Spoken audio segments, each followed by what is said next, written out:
इस सच्ची घटना में 3 किरदार होते हैं, भाई, बहन और भाभी। भाभी ने इशारा किया अपने पति से कि तुम्हारी बहन ने कुछ गलत काम किया है। भाई जब पूछता है अपनी बहन से कि क्या गलती तुम की हो, तो वो बताती नहीं है और किसके साथ की हो, लेकिन वो कुछ बताती नहीं है। इसी सवाल का जवाब भाई जानना चाह रहा था, लेकिन बहन कुछ बोलती नहीं है क्योंकि उसे कुछ मालूम नहीं था कि उसके साथ क्या हुआ है। उसे खुद नहीं पता था इस बारे में कुछ, और उसका भाई सोचता है कि ये बताना नहीं चाह रही है मुझे, क्योंकि ये कोई गलती की है लग रहा है।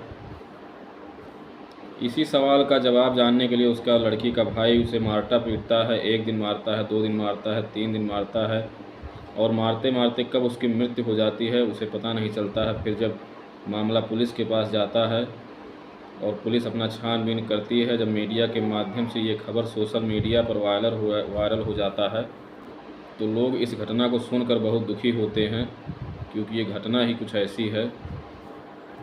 जो इसके बारे में सुन रहे थे उनको ऐसा लग रहा था कि ये घटना उनके ही घर में हुआ है।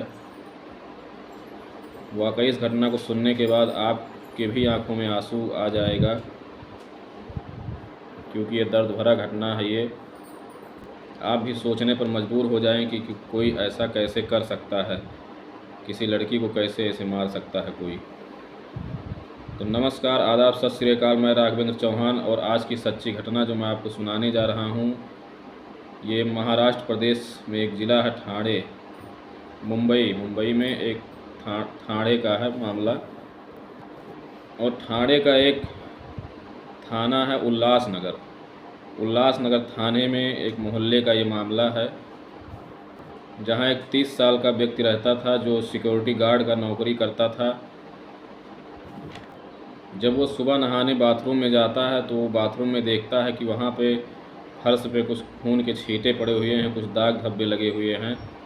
तो वो समझ नहीं पाता है ये खून कहाँ से आया है। वो जो बाथरूम से निकलता है तो सबसे पहले अपनी पत्नी से पूछता है कि ये खून कहाँ से आया है, किसका खून है, क्या मामला है।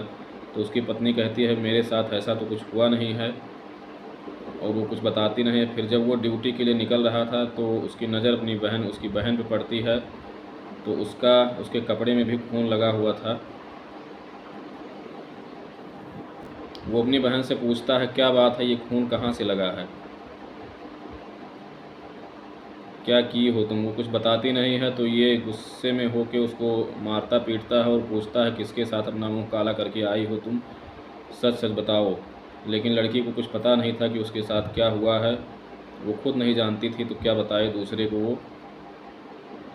और उसका भाई समझता था कि ये जवाब नहीं देना चाह रही है, क्योंकि वो भी 12 साल की लड़की थी, छोटी थी वो, इसलिए कुछ समझ नहीं पा रही थी क्या उसके साथ हो रहा है। और वो आदमी अपने ड्यूटी चला जाता है, वहाँ से अपनी पत्नी को फ़ोन करता है और कहता है कि जब तक मैं घर आऊँ वापस, सारा मामला क्लियर करके मुझे बताना क्या हुआ है, क्या दिक्कत है। शाम को घर आता है वो आदमी, अपनी पत्नी से पूछता है क्या हुआ, कुछ बात हुआ, कुछ बताई, क्या है ये, क्या मामला है।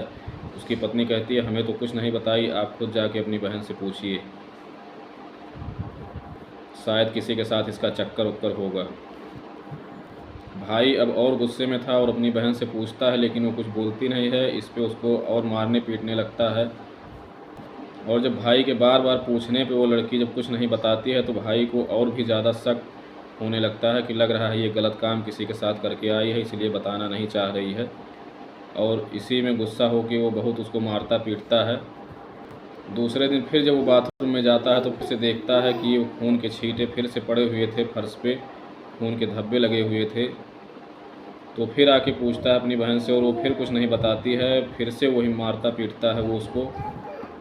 और उस दिन वो ड्यूटी पे भी नहीं जाता है, दिन भर घर पे ही रहता है और पता करने की कोशिश करता है, लेकिन कुछ पता नहीं चल पाता है, और वो केवल अपनी बहन को ही पीटता रहता है। और वो लड़की मार खाने के बाद रो भी नहीं पाती है, क्योंकि उसके साथ में ना तो उसकी माँ थी, ना तो उसका बाप था, क्योंकि उसकी माँ की कुछ ही दिन पहले देहांत हो गया था गांव में ही। और बाप ने उसको ये समझ के मुंबई भेज दिया था भाई के साथ कि वहाँ भाई और भाभी के साथ रहेगी तो सुरक्षित रहेगी, उनकी देख रेख में रहेगी तो कोई दिक्कत नहीं होगा, इसलिए बाप ने उसको मुंबई भेज दिया था उसके भाई के साथ। और भाई को भी यही अफसोस था कि यहाँ मेरे साथ रहने के बाद भी इसने गलत काम किया किसी के साथ, इसलिए वो और गुस्से में था। और दूसरा दिन भी निकल जाता है, तीसरे दिन फिर वही बात पूछता है कि तुम एक चीज़ बता दो, किसके साथ अपना मुंह काला करके आई हो। लेकिन वो लड़की कुछ नहीं बोलती है। फिर भाई उसको गुस्से में पीटता है और इस बार तो चिमटा गर्म करके लाता है जिससे रोटियां सेकी जाती हैं, उससे उसके पूरे शरीर पे कई जगह उसको जलाता है, चिमटे से मारता पीटता है और कहता है कि अगर अब नहीं बताओगी तो इसका इल्ज़ाम बहुत बुरा होगा। लेकिन लड़की कुछ नहीं बताती है और वो मारते मारते अचानक बेहोश हो जाती है। उसके बाद भाई को लगता है, उसके भाभी को लगता है कि ये नखड़ा बनाई हुई है, बेहोश नहीं है, ये बेहोशी का नाटक की है। उसके बाद भी उसको पीटते हैं, लेकिन जब उसमें कोई मूवमेंट नहीं रह जाता है तब ये लोग लेके डॉक्टर के पास जाते हैं। वहीं पास में एक उल्लासनगर में सेंट्रल हॉस्पिटल था, वहीं पे लोग लेके जाते हैं और वहाँ पे इन्हें जब डॉक्टर पुनीत देखते हैं तो इनसे पूछते हैं क्या मामला है, क्या हुआ है। तो कहते हैं साहब किसी तरह से जल गई है ये और फिर बेहोश हो गई है, पता नहीं क्या है, फिर हम लेके आए हैं यहाँ, आप देखिए दवा कर दीजिए। लेकिन जब डॉक्टर उसका नब्ज़ टटोलते हैं तो उसके शरीर में कोई भी मूवमेंट नहीं था, उसका डेथ हो चुका था घर पे ही शायद। फिर से डॉक्टर इनसे यही चीज़ पूछते हैं कि पूरा मामला क्या है, बताओ मुझे। लेकिन ये लोग चुपचाप रहते हैं, कुछ बोलते नहीं हैं।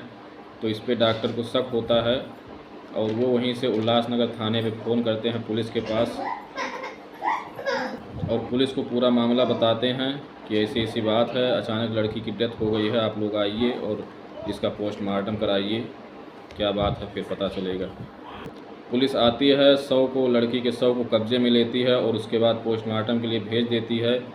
उसके बाद जब पोस्टमार्टम रिपोर्ट आती है तो पता चलता है कि ये लड़की 3 दिन से इसको मारा पीटा जा रहा था, 3 दिन से ये प्रताड़ित हो रही थी, प्रताड़ना झेल रही थी ये लड़की, इसलिए इसकी डेथ हुई है। और प्रताड़ित करने की वजह जो थी, उसको ब्लीडिंग हो रहा था, इसीलिए उसको मारा गया था। पुलिस जब उसके भाई और भाभी से पूछती है क्या बात है, तो वो बताता है कि मेरी बहन का किसी के साथ अफेयर था और ये घर पे आई थी, पूरा ब्लीडिंग हो रहा था और मैं यही बात इसे पूछ रहा था, लेकिन ये कुछ बताई नहीं, तो मैंने गुस्से में इसको मारा। फिर वहाँ पे डॉक्टर की टीम बुलाई जाती है, डॉक्टर की टीम आती है और जांच पड़ताल करती है। तो पता क्या चलता है कि बच्ची को पहली बार पीरियड आया था, माहवारी पहली बार इसको आया था, इसीलिए ब्लीडिंग हो रहा था। और पहली बार होने के कारण ही उस बच्ची को कुछ समझ में नहीं आ रहा था कि उसके साथ क्या हुआ है, इसलिए वो कुछ बता नहीं पाई और उसका भाई समझा कि ये गलत काम किसी के साथ करके आई है। और उसकी भाभी शायद इस बात को जानती थी, अगर वो चाहती तो उस बच्ची का जान बच सकता था, लेकिन वो नहीं चाही और अपने पति को इशारा अलग से किया कि ये गलत काम की है, किसी के साथ मुंह काला की है। पोस्टमार्टम करते समय डॉक्टर भी रोने लगे थे, क्योंकि उसको दिक्कत तो अलग से था और उसके बाद भी वो प्रताड़ना 3 दिनों तक झेलती रही, मारपीट सहती रही। जबकि हर बहन बेटी को इस समस्या से गुजरना पड़ता है, अगर ये समस्या ना हो तो सृष्टि का निर्माण ना हो। उसकी भाभी अगर चाहती तो उसका जान बच सकता था, क्योंकि वो शायद जानती थी लेकिन बताई नहीं थी। फिर उसके बाद पुलिस जांच पड़ताल करने के बाद उन दोनों को जेल भेज देती है। और ये कहानी सुनाने का मकसद किसी को ठेस पहुंचाना नहीं है, बल्कि आपको जागरूक करना, सचेत करना है, क्योंकि किसी भी बहन बेटी के साथ यह हादसा, एक घटना हो सकता है। और अगर कहानी अच्छी लगी हो तो प्लीज़ हमारे चैनल को लाइक शेयर सब्सक्राइब कर दें, एक प्यारा सा कमेंट कर दें। मिलते हैं आप सभी से किसी नेक्स्ट सच्ची घटना में। नमस्कार, जय हिंद दोस्तों।